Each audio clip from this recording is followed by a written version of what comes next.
nama saya Ena Rosmiati. Saya dari jurusan Bimbingan Konseling Islam Fakultas Dakwah dan Komunikasi Universitas Islam Negeri Sunan Gunung Jati, Bandung. Dalam kesempatan kali ini, saya akan sedikit membahas mengenai teori bimbingan konseling. Nah, sebelumnya apa sih teori bimbingan konseling itu? Teori bimbingan konseling ialah konseptualisasi atau kerangka acuan berpikir tentang bagaimana proses konseling berlangsung dengan baik dan menghasilkan perubahan positif pada konseling mengenai cara paradigma berpikir, cara menggunakan potensi nurani, cara berperasaan, cara berkeyakinan, dan cara bertingkah laku. Tentunya banyak teori-teori yang dapat digunakan dalam proses bimbingan konseling Islam. Namun, dalam kesempatan kali ini saya akan membahas teori kognitif perilaku atau kognitif behavioral therapy yang sering disingkat dengan CBT dan teori dengan Mauidhah Hasanah. Nah, langsung saja pada pembahasan yang pertama, yaitu teori kognitif perilaku. Teori kognitif perilaku pada umumnya digunakan untuk menangani masalah kesehatan mental seperti kecemasan dan depresi. Namun tidak hanya itu, ternyata teori kognitif perilaku juga bisa digunakan untuk membantu penderita gangguan kesehatan fisik, bahkan dapat membantu menghadapi masalah yang ditemui sehari-hari. Teori kognitif perilaku atau CBT atau Cognitive Behavioral Therapy adalah istilah yang lebih dari terapi kognitif dan merupakan salah satu bentuk psikoterapi. Terapi kognitif bertujuan membantu melatih cara berpikir atau fungsi kognitif dan cara bertindak. Ini sebabnya terapi kognitif lebih dikenal dengan terapi kognitif perilaku. Selain itu, manfaat terapi kognitif bagi kesehatan yaitu digunakan untuk membantu penderita kesehatan mental dalam mengenali permasalahan atau situasi menantang dalam hidup, terutama yang berisiko mengganggu kualitas hidup maupun kesehatan mental dan fisik. Selain itu, terapi kognitif perilaku digunakan untuk membantu mencari pendekatan dan solusi masalah yang sesuai dengan kondisi yang dialami. Lalu, bagaimana cara terapi kognitif perilaku ini bekerja? Teori kognitif perilaku atau kognitif behavior ini sebenarnya memiliki prinsip, yaitu permasalahan yang dialami oleh pasien bukanlah berawal dari sebuah situasi, melainkan bagaimana orang tersebut menginterpretasikan masalah yang ada ke dalam pikirannya. Hal inilah yang akan berpengaruh pada perasaan serta tindakan yang dilakukannya. Dalam terapi ini bertujuan untuk dapat menghentikan pola pikiran-pikiran negatif tersebut dengan cara mengidentifikasi reaksi negatif yang nantinya diperiksa oleh otak. Tujuan lain dari terapi kognitif perilaku ini yaitu untuk memecahkan masalah melalui fokus pada diri pasien. Adapun teknik konseling dari teori ini yaitu yang pertama, dengan menerima kondisi emosional internal sebagai sesuatu yang menarik ketimbang sesuatu yang menakutkan. Mengulang kembali penggunaan beragam pernyataan diri dalam role play dengan konselor.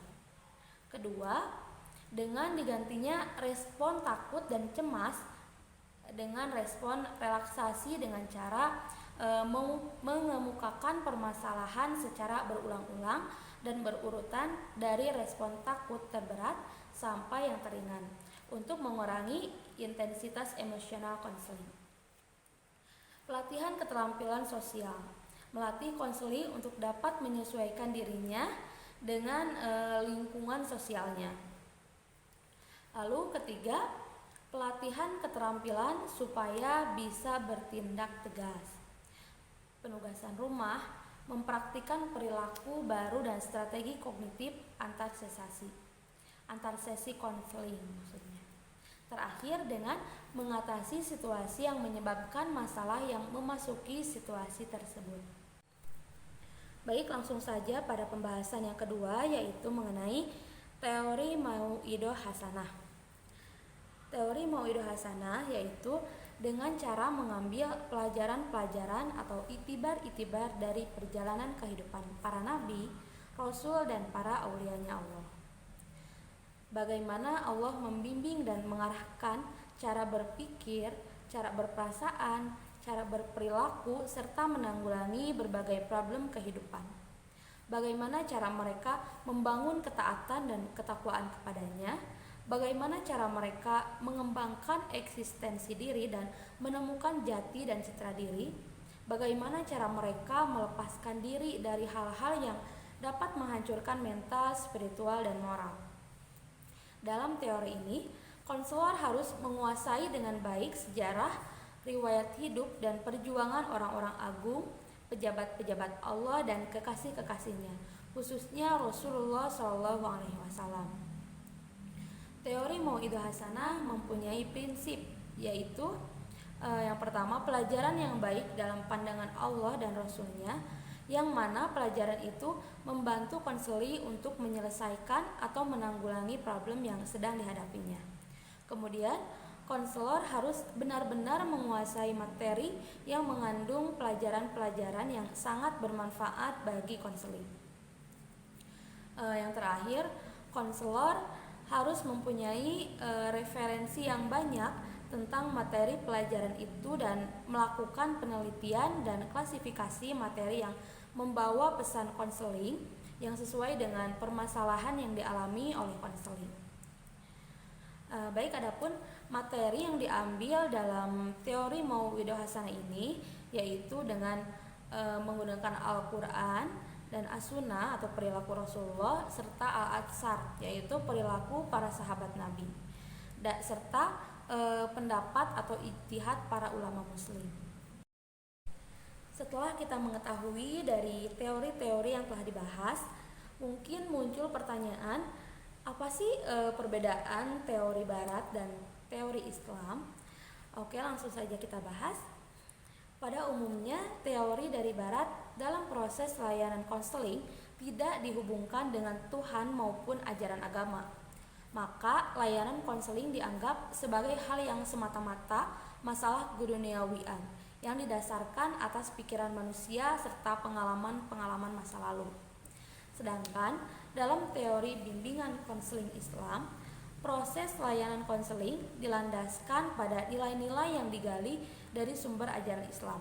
Untuk itu, dalam layanan bimbingan konseling Islam menawarkan 10 asas, yakni asas ketauhidan, asas ketakwaan, akhlakul karimah, kebahagiaan dunia akhirat, cinta kasih, toleransi, kebahagiaan diri dan kemaslahatan umum, keahlian, amanah, dan asas kearifan, sehingga memberikan kesadaran kepada klien agar tetap menjaga eksistensinya sebagai makhluk Allah.